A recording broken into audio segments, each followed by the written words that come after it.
এই এটা কি আওয়ামী লীগের রাজনীতি না ছাত্রলীগের রাজনীতি? কেউ দায়িত্ব দিচ্ছে কম করে এখানে? কে বলছে আমার বেলা একটু যাবে? কোন হুন্ডা আমার সাথে যাবে না, আর হুন্ডার গুণ যাবে আমি রাজনীতি করি না। আমার কি রাস্তা ছিলি না? আমার রাস্তা ছিলেই করবো। একটা হুন্ডা আমার লাগে যাবে কোন ধরে আলাম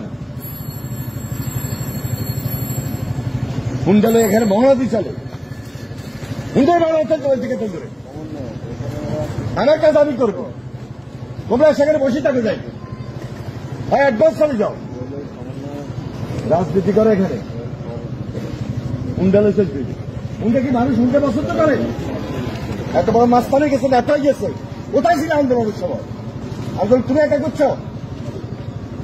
এদেশের সমস্ত মানুষ আন্দোলন করছে, তুমি একা করো নাই। হুন্ডা আন্দোলন হয় নাই। হুন্ডা মানে হেলমেট, হেলমেট মানে ছাত্রলীগ, হেলমেট বাহিনী, বিএনপি আর হেলমেট বাহিনী একটা। আমরা অনেক পরে